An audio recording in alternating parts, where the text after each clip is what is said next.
Let it begin.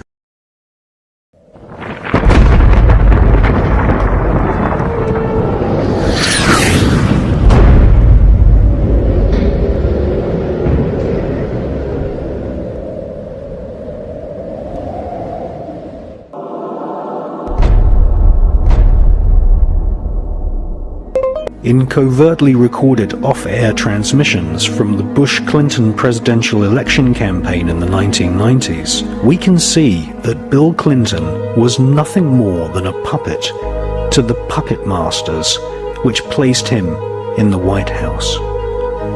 Bill Clinton's demeanor seems to be similar to a person who is under a hypnotic trance. I love him.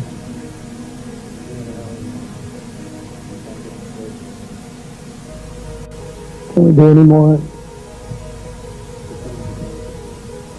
We'll do some more. We'll do some more. Gonna do some more final.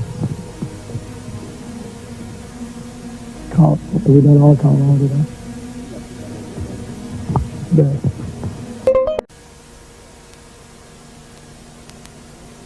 So I wanted to finish the thought here. Since for one break we have to hit live in around the world, but it's hard to believe we're being watched in 151 countries.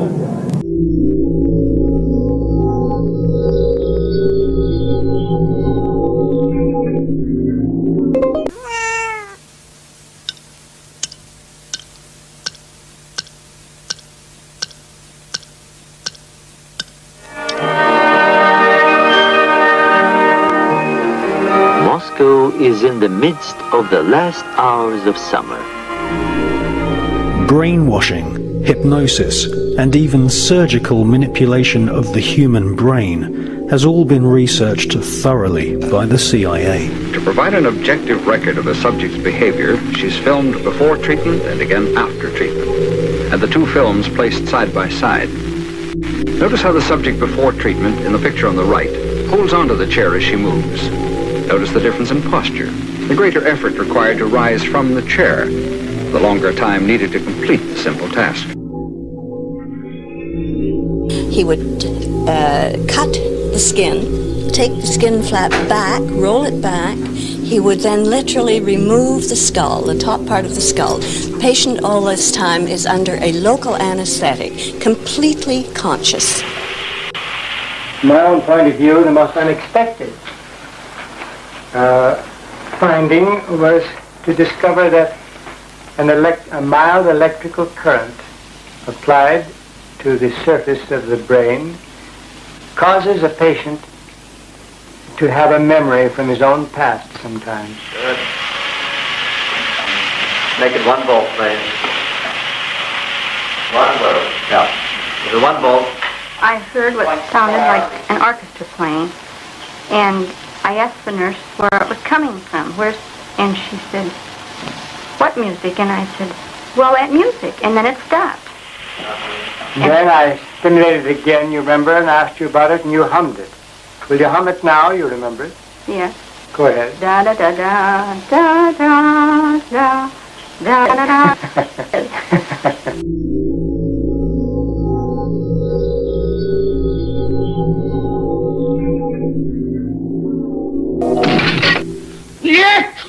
The Soviet secret police and their offspring in Eastern Europe and China have presented the world with a series of public trials at which prisoners, including some Americans, calmly and apparently without coercion made confessions of unbelievable crimes, espionage, sabotage, treason. To Western observers, these confessions have been so bewildering that a belief has grown that the communists have perfected some mysterious, irresistible technique for manipulating human behavior. Мы пионеры, юные ленинцы. По-ленински жить и трудиться – наша большая мечта. Мы, ребята, гордимся нашим солнечным краем, городами, полями разными, и при слове отчизну мы всегда... V obchodních domech Prior z nepřeberné nabídky zboží našeho trhu se vám zatočí hlava. Wendig. Schnell. Ausdauernd und robust. Ihr zuverlässiger Begleiter, der neue Trabant 601. Durch den sich bei ihr im Laufe der Jahre immer extremer herausbildenden Hang zum luxuriösen Leben nach westlichem Vorbild wurde ihre ideologische Grundposition später immer mehr aufgeweicht.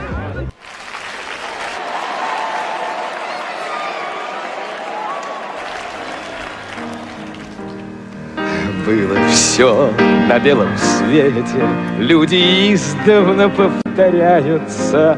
Было, есть и снова будет так.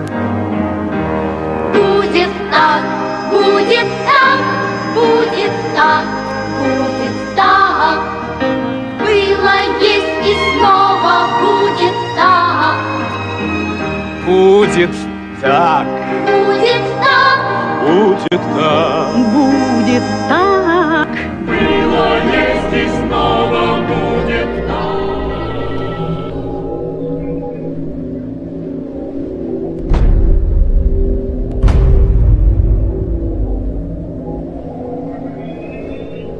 If you sat around a table and you said, right, what we need to do is we need to find some way of getting young people to see the world the way we want them to see it, so that by the time they become adults, they are completely following the reality we want them to believe in.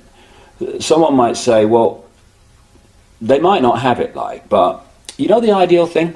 What we do is we have a system where we take children away from their parents at least 5 days a week, all day, from about the age of 4 and 5, and we have control of their minds until they're about 17, 18. That would be ideal. Well, of course, that's what happens. Yeah. It's called the education system. Yes. And it's indoctrination.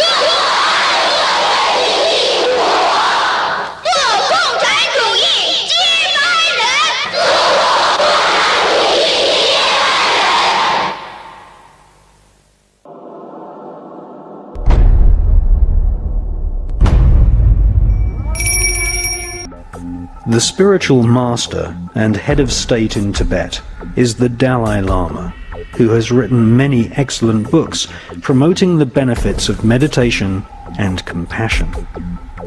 Even though the Dalai Lama is a man of peace, he speaks good English and is recognized for his statesmanship. He was refused an audience with Queen Elizabeth of Great Britain. However, the British royal family, who have members that are active Freemasons, greeted the leader of the murdering communist Chinese government with a full state ceremony. Clements Kuby and Mike Lemley are two filmmakers who have made excellent documentaries about the tyrannical genocide in Tibet. It is clear from these films that Kurt Weidemann of the Washington State Department utterly denies the evidence of genocide against Tibet. Official U.S. policy has consistently regarded Tibet as a part of China, although an autonomous region within China. My crime was that in 1959, I signed a statement saying that Tibet was an independent country. For that, I spent 17 years in Chinese prisons and concentration camps. We have no evidence at this point that the Chinese government is engaged in any policy or in any actions aimed at wiping out the Tibetans, or in short, reflecting a policy of genocide either against the Tibetan people themselves or against their culture. I mean, Tibetans are no longer wearing Tibetan clothes. Tibetans not talking Tibetan. All the Chinese wear Chinese. It is the blue uniform, everybody. And the monasteries are no longer is a monastery, and no monks are there. They used to have mobile clinics which would go from village to village and just get the women together and get them sterilized. Or even women who were pregnant in their 9th month were made to abort their children. At one point in this interview, we see that his mind control programming breaks down. What about self-determination for Tibetans?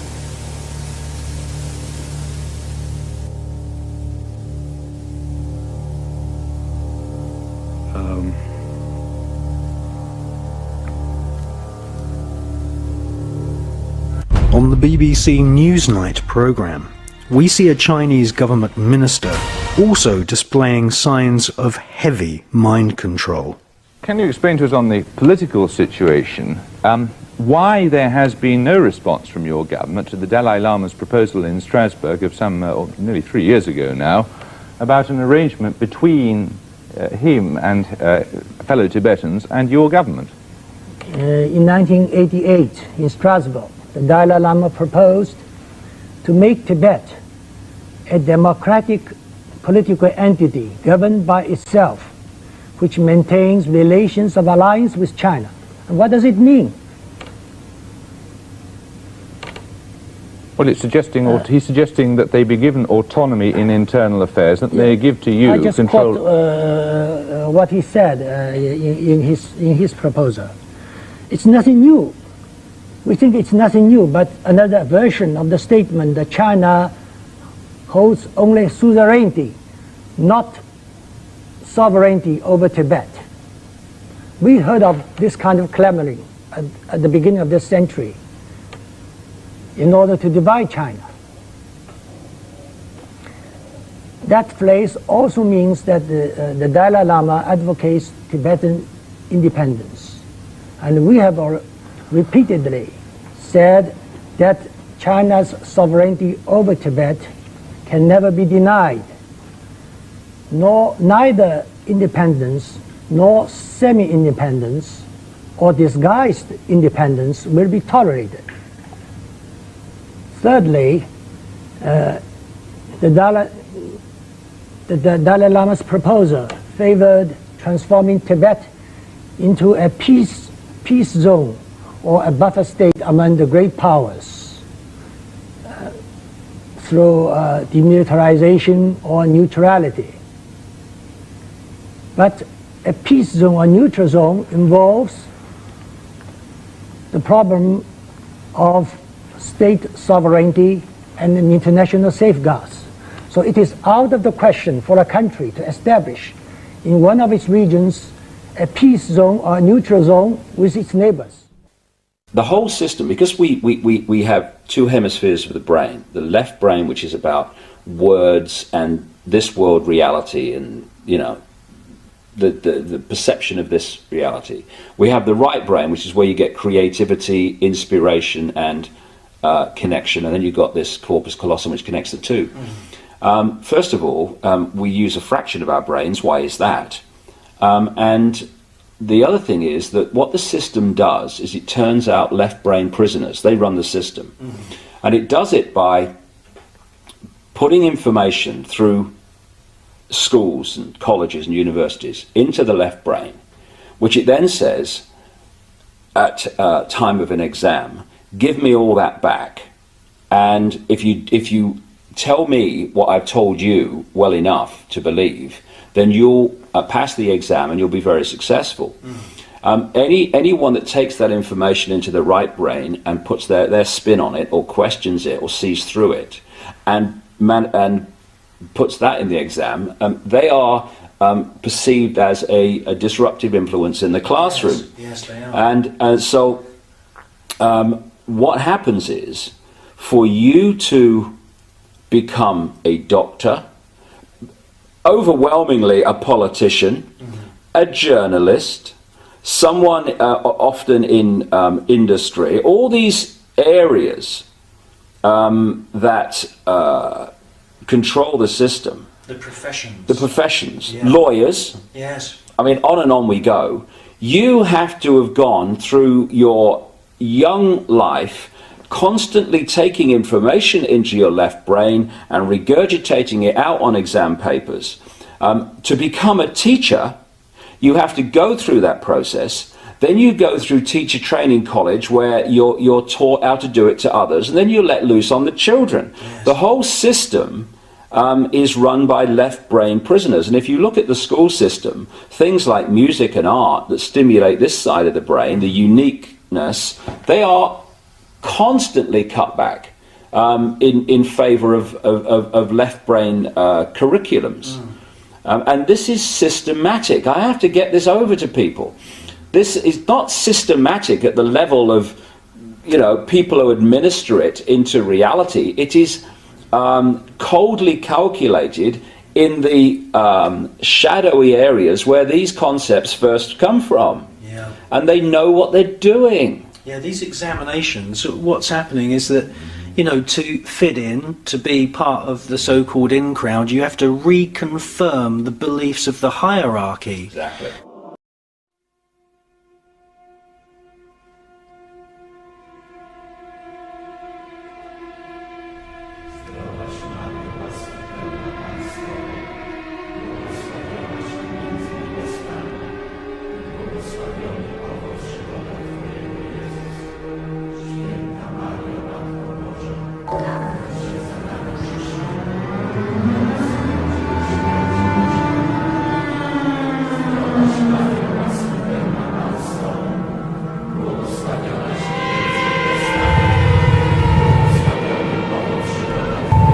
So be my grave without a name, that earth may swallow up my shame.